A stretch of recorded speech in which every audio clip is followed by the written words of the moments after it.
एक राशन वाला मुझे अपनी दुकान का राशन 100 रुपये में देता, जबकि राशन कम से कम 500 रुपये का होता।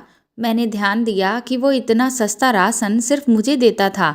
जब मैंने उससे इसकी वजह पूछी तो उसने मुझे रात में अपने घर बुलाया। रात को जब मैं गई तो वो मुझे स्टोर रूम में ले गया और वहाँ उसने मुझे मेरी बेटी बीमार थी। मेरे पास उसका इलाज कराने के लिए पैसे नहीं थे। मैंने बड़ी मुश्किल के बाद किसी से 1,500 रुपये उधार लिए थे। पैसे लेकर मैं घर आ गई।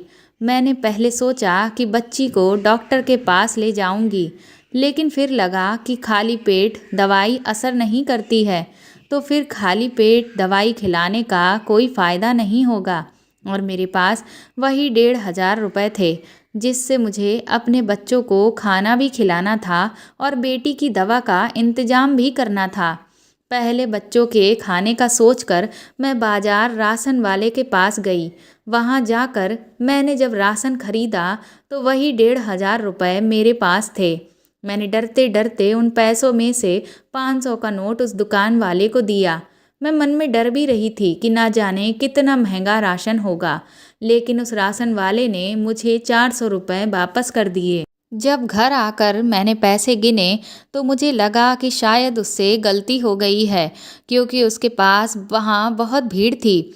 मेरे दिल ने कहा कि वह भी कोई बहुत बड़ी दुकान वाला तो था नहीं, वह भी गरीब आदमी ही है, तो वापस जाकर उसे पैसे दे दूं।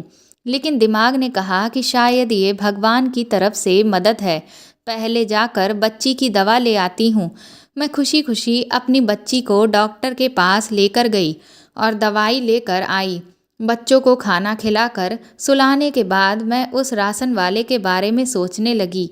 न जाने बाद में उसे अपनी गलती का एहसास हुआ होगा तो वह कितना पछताया होगा। मेरे पास कुछ पैसे बच गए थे। मैंने मन में सोच लिया कि सुबह होते ही मैं उसे बाकी के पैसे दे दूंगी, और अगर कम पड़े तो उसे बता दूंगी कि मैं बाद में तुम्हारे पैसे वापस कर सकती हूँ। यकीनन वह मान जाएगा। लेकिन मुझे क्या मालूम था कि उस राशन वाले की गलती नहीं थी, बल्कि शायद मेरी गलती थी। मेरा रिश्ता एक गरीब घर से था। मेरे पापा शराबी थे और जुआ भी खेलते थे। मेरी माँ लोगों के घरों में काम करती थी। मेरे पापा मेरी बड़ी बहन को जुए में हार गए थे, जिससे हम दोनों बहनें एक दूसरे से जुदा हो गईं। मैंने बड़ी कोशिश की कि मैं अपने पापा की बुरी नज़र से बच सकूं, लेकिन आखिर होनी को कौन टाल सकता है। जब मैं 13 साल की हुई तो मुझे भी मेरे पापा जुए में हार गए, और फिर मैं भी शादी करके अपने पापा जैसे ही एक शख्स के घर में आ गई थी। मैं भी अपनी माँ की तरह लोगों के घरों में काम करती थी और अपनी कमाई अपने जुआरी पति के हाथों से बचाने के लिए तरह तरह की कोशिशें करती थी। कभी कपड़ों की पोटली में छुपाती तो कभी राशन के डिब्बों में, लेकिन वह फिर भी मेरी कमाई मुझसे छीन कर ले जाता। मेरे 4 बच्चे थे और मेरा पूरा ध्यान सिर्फ अपने बच्चों की परवरिश पर ही रहता था। इसी तरह समय गुजरता रहा और मेरी जिंदगी यूं ही चलती रही। कभी हफ्तों बाद मेरे पति को मेरे घर की याद आती तो वह घर आ जाता और जो भी कीमती सामान उसे नज़र आता उसे उठाकर बेच देता। अगर उसे कुछ भी नहीं मिलता तो वह मेरे साथ मारपीट करने लगता, और अगर मेरे बच्चे मुझे बचाने की कोशिश करते तो वह बच्चों को भी मारने लगता। मुझे बस इस बात का सुकून था कि मैं जिस घर में रहती थी वह मेरा अपना था। वह चाह कर भी ये घर बेच नहीं सकता था, क्योंकि मेरे ससुर जी अपने बेटे की हरकतों को देखते हुए मेरी शादी के बाद ये घर मेरे नाम पर कर दिए थे। उन्होंने अपने जीते जी ये काम बहुत ही अच्छा किया। कम से कम मेरे बच्चों के सर पर एक छत तो थी, जो उनका बाप चाह कर भी छीन नहीं सकता था। मेरे आसपास के घरों में जो औरतें थीं वह भी मेरे ही जैसी थीं, मेहनत करती और अपने बच्चों का पेट पालती थीं। आज अपनी बच्ची की बीमारी की वजह से मैंने एक ईमानदार इंसान का हक मार लिया था, और ये चीज़ मुझे चैन नहीं लेने दे रही थी। कुछ दिन बाद जब मेरी बेटी की तबीयत कुछ बेहतर हुई और मुझे तनख्वाह मिल गई, तो मैंने सोचा कि मुझे उस राशन वाले का उधार चुकता कर देना चाहिए। मुझे कुछ राशन चाहिए भी था, इसलिए मैं दोबारा बाजार गई। उस राशन वाले ने मुझे देखकर भी अनदेखा कर दिया और बाकी ग्राहकों को सामान देने लगा। मुझे उसके रवैये पर बहुत हैरत हुई। कि शायद वह इसलिए मुझे देखकर अनदेखा कर रहा है कि सबसे निपट कर वह मुझसे बात करेगा। खैर, मुझे तो उसके पिछले पैसे भी देने थे, लेकिन मैं पैसे देने की वजह से ही इस राशन वाले के पास आई थी, इसलिए मैं चुपचाप खड़ी रही। सबसे निपट कर वह मेरी तरफ देखकर बोला, क्या चाहिए? मैंने उसे बताया कि आपने पिछली बार मुझे ज़्यादा पैसे वापस कर दिए थे, लेकिन उसने मेरी बात अनसुनी कर दी और पूछने लगा कि अभी आपको क्या चाहिए। मैंने काफ़ी सारी चीज़ें उसे बता दी और वह सामान तौलने लगा। उसके बाद मैंने उससे पूछा कि कितने पैसे हुए। वह मेरे चेहरे की तरफ देखने लग गया और जो उसने मुझसे कहा उसे सुनकर मुझे झटका लगा। उसने मुझसे सिर्फ 100 रुपये मांगे थे। मुझे लगा कि उससे गलती हुई है, इसलिए मैंने 500 का नोट निकाल कर उसे दिया, लेकिन उसने 100 रुपये ही काट कर बाकी 400 रुपये वापस दे दिए। जब मैंने उससे कहा कि राशन तो बहुत महंगा है, तो उसने मेरी बात काट कर दूसरे ग्राहक की तरफ लग गया। मैं हैरान होकर घर वापस आ गई और फिर ये रोज का हो गया। मैं जब भी उस राशन वाले की दुकान पर जाती तो मैं जितने रुपए का भी राशन लेती, वह मुझसे सिर्फ 100 रुपये ही लेता। कभी कभार तो मेरा राशन 200 से 300 रुपये तक का भी होता था, लेकिन वह मुझसे 100 रुपये से ज़्यादा नहीं लेता और हमेशा इंतज़ार करता कि सारे ग्राहक हट जाएं या पहले वह मुझे राशन दे, ताकि किसी को ये मालूम ना हो कि इतने सारे सामान के वह मुझसे सिर्फ 100 रुपये ही ले रहा है। शुरू में तो मुझे ये बात बहुत अजीब लगती थी, लेकिन जब राशन के पैसों की बचत से मेरे घर की बहुत सी ज़रूरतें पूरी होनी शुरू हो गईं, तो मैंने भी हमेशा घर का सारा सामान उसी की दुकान पर लेना शुरू कर दिया था। कम से कम 4 महीने हो चुके थे। मैं जब भी राशन लेने जाती तो वह मुझसे 100 रुपये ही लेता था और सारा अच्छा सामान ही निकाल कर देता था। मैंने अपने आसपास मौजूद किसी को भी इस बारे में नहीं बताया था, क्योंकि वह किसी को भी ये राशन कम पैसों में नहीं देता था। मैं चाहती तो थी कि मैं उसके पास बार बार ना जाऊं, लेकिन उसके पास जाने से मेरे जो पैसे बच रहे थे, उससे मेरी बहुत सी ज़रूरतें पूरी होना शुरू हो गई थीं और मैंने अपने बच्चों को सरकारी स्कूल में पढ़ने के लिए भी डाल दिया था। इसलिए मुझे उससे ही सामान लेना पड़ता, क्योंकि किसी और दुकान से लेने में मुझे बहुत सारे पैसे देने पड़ते, जो कि मैं नहीं दे सकती थी। मैं हमेशा ये सोच कर जाती कि इससे ज़रूर पूछूंगी कि आखिर ये 100 रुपये का मसला क्या है, वह मुझे ये सामान इतने कम पैसों में क्यों देता है। लेकिन उसके लिए ज़रूरी था कि उसकी दुकान पर कोई ग्राहक ना हो, लेकिन जब भी मैं जाती तो वहाँ पर कोई ना कोई ग्राहक होता। कभी मेरे सामान खरीदने के दौरान आ जाते, तो कभी पहले से मौजूद होते थे। मुझे उससे बात करने का मौका ही नहीं मिलता था।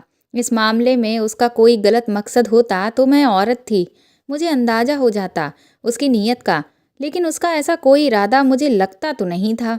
सवाल ये था कि अगर वह मेरी गरीबी की वजह से तरस खाकर मेरी मदद करना चाहता है, तो ऐसे तो बहुत लोग थे जिनको मदद की ज़रूरत थी। कुछ लोग तो ऐसे भी थे जो 2-3 दिन तक भूखे रहते थे, तो उन लोगों की मदद क्यों नहीं करता, मेरी मदद क्यों करता है? ये बात मुझे सोचने पर मजबूर करती थी और मेरे हर सवाल का जवाब सिर्फ राशन वाले के पास ही था, लेकिन उससे बात करने का मौका नहीं मिल पा रहा था। एक दिन जिस घर में मैं काम करती थी, वहाँ पर कोई बहुत बड़ी दावत थी, तो मालकिन ने मुझे कहा कि मैं बाजार से सारा खाना बनाने का सामान लेकर आऊँ और धनी राम की मदद करूं। मेरे कदम खुद ब खुद उसकी दुकान की तरफ बढ़ने लगे। मैंने सोच लिया कि आज तो मैं अच्छा खासा राशन लूंगी। आज तो कम से कम 3 से 4 हज़ार रुपये का राशन होगा। आज वह राशन वाला क्या करेगा? मैंने सारा राशन तुलवाया तो मुझे उसके चेहरे पर हैरत नजर आई, लेकिन उसने फिर खामोशी से सारा सामान तोलना शुरू कर दिया और जब पैसों की बारी आई तो मैंने उसके हाथ में 5,000 रुपये दे दिए, जो मुझे मालकिन ने दिए थे। लेकिन हमेशा की तरह जब उसने उन 5,000 में से सिर्फ 100 रुपये काट कर बाकी की रकम मुझे वापस करने लगा, तो मैंने उससे कहा कि मैं ये सारा सामान अपनी मालकिन के लिए लेकर जा रही हूँ। उसके हैरान चेहरे पर मुस्कुराहट आ गई और उसने सारा सामान मुझे 4,000 रुपये में पैसे काट कर बाकी के पैसे वापस कर दिए। तो मुझे यकीन हो गया कि वह सिर्फ मुझे ही राशन कम पैसों में देता है। उसकी दुकान पर उस समय भी कुछ ग्राहक मौजूद थे, इसलिए मैं आराम से सवाल न कर सकी। उस दिन तो मैं सारा दिन दावत में लगी रही और उससे अगले 2 दिन तक मुझे टाइम ना मिल पाया कि मैं राशन वाले की दुकान पर जाऊं। कुछ दिनों के बाद जब मैं उसकी दुकान पर गई तो उसके साथ एक लड़का भी मौजूद था और वह वहां पर काम कर रहा था। हमेशा की तरह उसने मुझे 100 रुपए में राशन दिया, लेकिन उस लड़के की वजह से मैं कोई सवाल ना कर सकी। कुछ दिनों बाद मैं दोबारा दुकान पर गई तो वही लड़का था, वह खुद नहीं था। मैं कम पैसों में राशन लेने की आदी हो चुकी थी। मुझे हैरत हुई जब उस लड़के ने भी मुझे सारा सामान सिर्फ 100 रुपए में ही दे दिया। मैंने जब उस लड़के से सवाल किया कि उसने मुझसे 100 रुपए क्यों लिए, तो उस लड़के ने बताया कि ये बात तो उसे खुद समझ नहीं आ रही कि उसके दुकान के मालिक ने उससे ये बात क्यों कही थी, क्योंकि वह तो सिर्फ मालिक का कहना पूरा कर रहा था। दुकान के मालिक ने उसे कहा था कि मैं जब भी यहाँ आया करूँ, किसी भी समय कोई भी चीज़ लूँ तो 100 रुपए ही लेना। मैंने आज भी जो सामान लिया उसकी कीमत कम से कम 300 रुपए जितनी थी, लेकिन उसने मुझसे 100 रुपए ही लिए। मैंने उससे पूछा कि तुम्हारा मालिक कब आएगा, तो इस पर उसने कोई जवाब नहीं दिया। अब तो मैं और भी ज़्यादा हैरत में पड़ गई और मुझे अपने सवालों के जवाब भी चाहिए थे। अब तो मुझे ये बात नामुमकिन सी लगने लगी, क्योंकि अब अक्सर दुकान पर वह लड़का हुआ करता था और वह राशन वाला खुद नहीं होता था। राशन तो मुझे वैसे ही मिल रहा था और अच्छा ही मिल रहा था, लेकिन मुझे मेरे सवालों के जवाब नहीं मिल रहे थे। उन दिनों ये हुआ कि मेरे दोनों बड़े बेटे स्कूल जाने लगे थे और मुझे उनके अच्छे भविष्य की उम्मीद नज़र आ रही थी, और ये सब उस कम कीमत राशन की वजह से ही मुमकिन हुआ था, क्योंकि उससे पहले तो मैं सिर्फ बच्चों के 2 वक्त की रोटी पूरी करने के लिए सोचती रहती थी। लेकिन जब मेरे पास बचत के कुछ पैसे आना शुरू हुए तो मैंने उनकी पढ़ाई के लिए भी सोचना शुरू कर दिया था। अब मुझे कुछ उम्मीद नज़र आ रही थी कि मेरे बच्चे पढ़ लिख कर किसी मुकाम पर पहुंच जाएंगे और शायद मेरी ज़िल्लत भरी ज़िंदगी अब ख़त्म हो जाएगी। मैं ज़्यादा पढ़ी लिखी तो नहीं थी, लेकिन हिंदी किसी हद तक पढ़ लेती थी। इसलिए जब ये सिलसिला चल पड़ा तो अपने तरीके से मैंने राशन का हिसाब लिखना शुरू कर दिया। वह इसलिए कि मेरे दिल में यही ख्याल था कि कभी ज़िंदगी में मेरे पास इतने पैसे हुए तो राशन वाले का सारा उधार एक बार में ही चुका दूंगी। राशन वाले का ये काम मैंने अपने बच्चों को भी नहीं बताया था, क्योंकि बच्चे बात करते हुए अगर अपने दोस्तों से कह देते तो मेरे लिए मुश्किलें खड़ी हो जाती, क्योंकि सबसे पहली बात मेरे चरित्र पर आ जाती। और मैं गरीब ज़रूर थी, लेकिन बद किरदार नहीं थी। लेकिन ये बात तो कोई नहीं समझता और सब मुझसे सवाल करने लगते कि वह इतने कम पैसों में तुम्हें ही राशन क्यों देता था। इस सब मामले को 7-8 महीने बीत चुके थे और अभी तक मैं उस बंदे से सवाल नहीं कर सकी थी। आखिरकार एक दिन मुझे मौका मिल ही गया। मैं शाम को देर से काम पर से आ रही थी, इसलिए सामान लेने में देर हो गई। उस वक्त दुकान पर राशन वाला खुद था। वह दूसरा लड़का आज नहीं था और कोई ग्राहक भी नहीं था। मैंने जाते ही उससे ये सवाल कर लिया कि तुम ये राशन 100 रुपये में ही क्यों देते हो और इसकी वजह क्या है कि तुम मेरी इस तरह से मदद करते हो। तो उसने मुझसे कहा कि मुझे सिर्फ ये बताओ कि क्या इस वजह से तुम्हारी किसी तरह की मदद हो सकती है। तो मैंने उसे बताया कि मैंने अपने दोनों बच्चों का स्कूल में एडमिशन करा दिया है और घर की बहुत सी छोटी मोटी चीज़ें मैंने ले ली हैं जो पति की नज़र से बचा कर रखी हैं। उसने कहा कि मैं यही चाहता था कि तुम्हारी मदद हो जाए। आज तक मैंने तुम्हारी तरफ गलत नज़र से नहीं देखा और ये बात तुम भी जानती हो। मेरा मकसद सिर्फ तुम्हारी मदद करना था, लेकिन मेरा सवाल तो वही का वही था कि अगर वह मदद करना चाहता था तो यहाँ पर बहुत से लोग हैं जिनको मदद की ज़रूरत है, क्योंकि जिस जगह पर उसकी दुकान है उसके आसपास हम गरीब लोग ही रहते थे। वहाँ तो सभी गरीब थे, तो वह मेरी ही मदद क्यों करता। जब मैंने ये सवाल उससे किया तो वह घबरा गया और कहने लगा कि आपके सवाल का जवाब तो मेरे पास है, लेकिन मैं देना नहीं चाहता। मैंने जब उससे ज़िद की वह मेरे सवाल का जवाब दे, नहीं तो मैं उससे राशन नहीं खरीदूंगी। तो वह और ज़्यादा परेशान हो गया। उसने मुझसे वादा लिया कि वह मुझे मेरे हर सवाल का जवाब देगा, लेकिन राशन हमेशा उसी की दुकान से लूँगी। मैंने उससे वादा कर लिया। तो उसने कहा कि कल रात मैं उसके घर आ जाऊँ। मुझे मेरे हर सवाल का जवाब वह वहीं देगा, लेकिन मैं उसके घर नहीं जाना चाहती थी। उसने जल्दी जल्दी मुझे अपने घर का पता बताया। मैं उसके घर आने से इनकार करने ही वाली थी कि मुझे सारे सवालों के जवाब तुम अभी इधर ही दे दो, लेकिन उसी वक्त दुकान पर एक और आदमी आ गया और मुझे खामोश होना पड़ा। मैंने उस समय वह सारा सामान उठाया और घर आ गई, लेकिन अब मेरी सारी रात इसी फिक्र में गुजरी कि आखिर उसने मुझे घर क्यों बुलाया है, और वह भी रात को। अगर मैं नहीं गई तो शायद सारी उम्र मुझे मेरे सवालों का जवाब नहीं मिल सकेगा, और अगर चली गई तो मेरे साथ वह ना जाने क्या कर दे, क्योंकि मर्द का क्या भरोसा।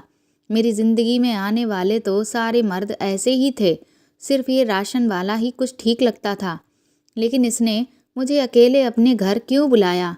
सारी रात सोचने के बाद मैंने फैसला किया कि मुझे एक बार तो उसके घर जाना ही चाहिए, क्योंकि मैं इतनी कमज़ोर नहीं हूँ कि अगर मेरे साथ वह कुछ गलत करने की कोशिश करे तो मैं खुद को बचा नहीं सकूँ। अब मुझे बेसब्री से रात का इंतज़ार था। मैं जल्दी ही काम से वापस आ गई और अपनी बेटी को अपने तीनों बेटों के पास छोड़कर और उनको अच्छे से समझाकर कि वह घर से कहीं भी बाहर ना जाएं, मैं थोड़ी देर में आ जाऊंगी, एक ज़रूरी काम से जा रही हूँ, ये कहकर बाहर निकल गई। मैंने अपने कुर्ते में छोटी सी छुरी डाल ली और उस राशन वाले के घर की तरफ चल दी। मैंने वह छुरी अपने पास इसलिए रखी कि मुसीबत में मेरे काम आ सके, अगर ज़रूरत पड़ी तो।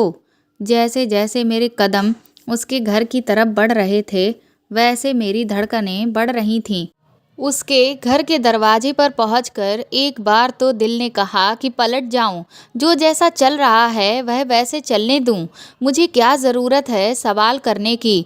मेरी तो ज़रूरतें पूरी हो ही रही हैं और मेरे बच्चों को खाना मिल रहा है, उनकी अच्छी पढ़ाई हो रही है और मेरे घर की सारी ज़रूरतें पूरी हो रही हैं। मुझे इस राज को राज ही रहने देना चाहिए, लेकिन मेरे अंदर की आत्मा मुझे चैन नहीं लेने दे रही थी और बार बार मेरे अंदर ये बात आती कि एक बार अंदर जाना चाहिए। उसके बाद मैंने दरवाज़ा खटखटाया।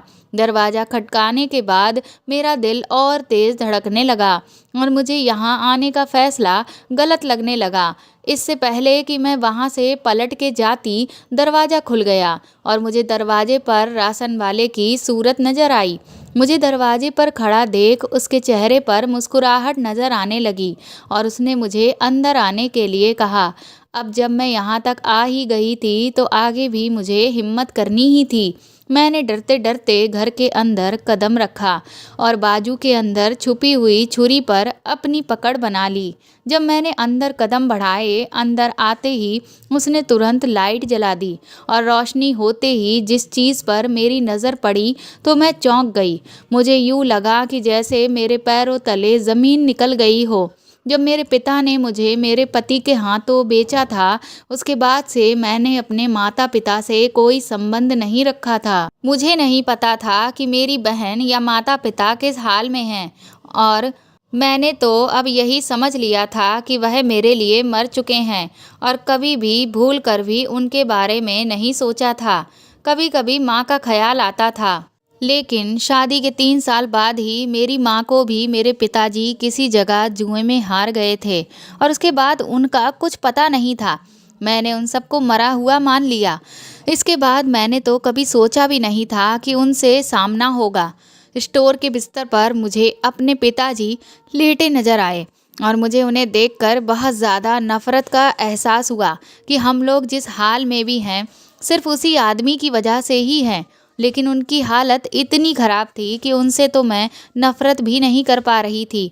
मेरे पीछे मौजूद राशन वाले ने मुझसे कहा कि आपने इनको पहचाना। मेरी तो ज़ुबान ही बंद हो चुकी थी कि मैं क्या जवाब देती। मेरी हालत देखकर उसने कहा कि ये आदमी आपके पिताजी हैं और सिर्फ आपके नहीं बल्कि मेरे भी। मैं आपका भाई हूँ।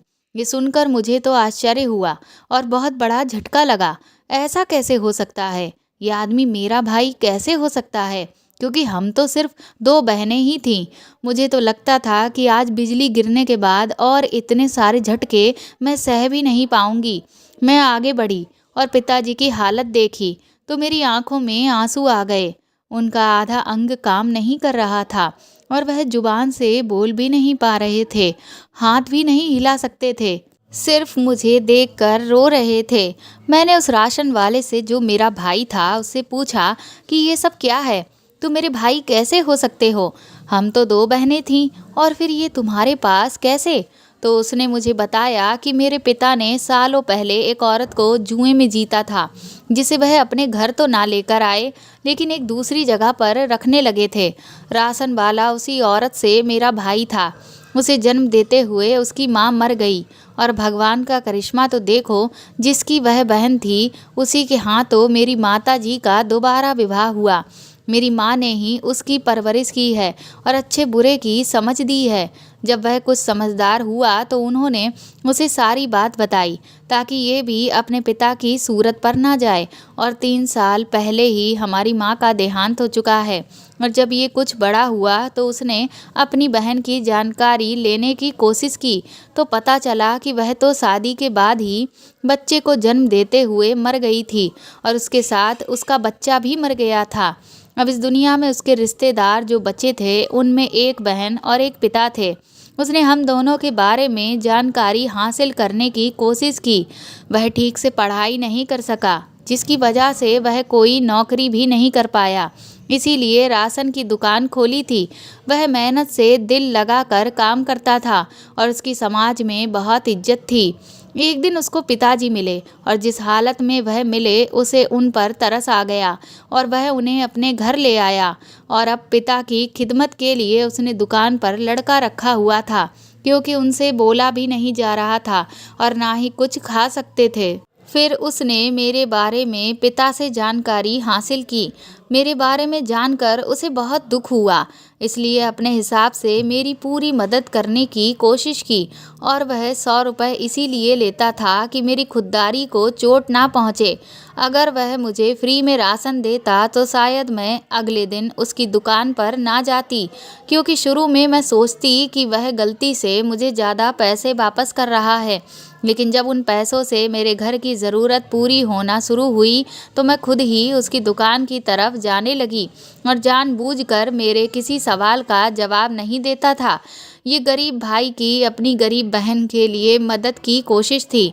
ये सब सुनकर मेरी आंखों से आंसू छलक पड़े और मैंने भगवान का धन्यवाद अदा किया कि भगवान ने मुझे अगर पति और पिता की सूरत में अच्छे इंसान नहीं दिए तो भाई की सूरत में अच्छा इंसान दे दिया। अपने भाई को देखकर ही मैंने फैसला लिया कि मैं अपने बच्चों को सही रास्ते पर चलाऊंगी, पढ़ाई के साथ साथ उनकी परवरिश भी अच्छी करूंगी। इससे पहले मैंने उनके संस्कारों पर ज़्यादा ध्यान नहीं दिया था, पर अब दूंगी। उसके साथ ही मैंने खुले दिल से अपने पिता को भी माफ़ कर दिया, क्योंकि उन्होंने जो हमारे साथ किया था उसकी सज़ा उन्हें ज़िंदगी में मिल रही थी और नर्क में भगवान उनसे हिसाब लेगा ही। मैंने अपने भाई से वादा किया कि मैं आती जाती रहूंगी और पिता का ध्यान रखना। जब मेरे पति के बारे में मेरे भाई ने बताया कि उसको बड़ी मुश्किल से कुछ लोगों के जरिए उसने शराब छोड़ने वाले विभाग में एडमिट करा दिया है और वह जल्द ही एक अच्छे इंसान की सूरत में आपके सामने आएगा, तो मुझे लफ्ज़ ही नहीं मिल रहे थे जिनके जरिए मैं अपने भाई का धन्यवाद अदा कर सकूं, जो मेरी माँ का बेटा भी नहीं था, लेकिन सिर्फ माँ की परवरिश का हक अदा करने के लिए अपनी तरफ से मेरी पूरी मदद करने की कोशिश कर रहा था। सच कहते हैं, रिश्ते चाहे सगे हो या सौतेले, अगर निभाने की चाहत हो तो इंसान खुशी खुशी हर रिश्ता निभा सकता है। और परवरिश का बहुत असर होता है। उसकी रगों में खून तो मेरे पिता का था, लेकिन परवरिश मेरी माँ की थी, जो कि खून पर भारी पड़ गई थी। तो दोस्तों, आपको ये कहानी कैसी लगी मुझे कमेंट करके ज़रूर बताएं और प्लीज़ मेरी इस कहानी को ज़्यादा से ज़्यादा शेयर करके मेरे चैनल को सपोर्ट करें। आप चाहें तो मुझे सुपर थैंक्स भी दे सकते हैं। साथ ही अगर आप चैनल पर नए हैं तो सब्सक्राइब करके बेल आइकन ज़रूर दबा दें, ताकि आगे भी मैं आपको ऐसी ही अच्छी कहानियाँ सुनाती रहूँ। Thank you.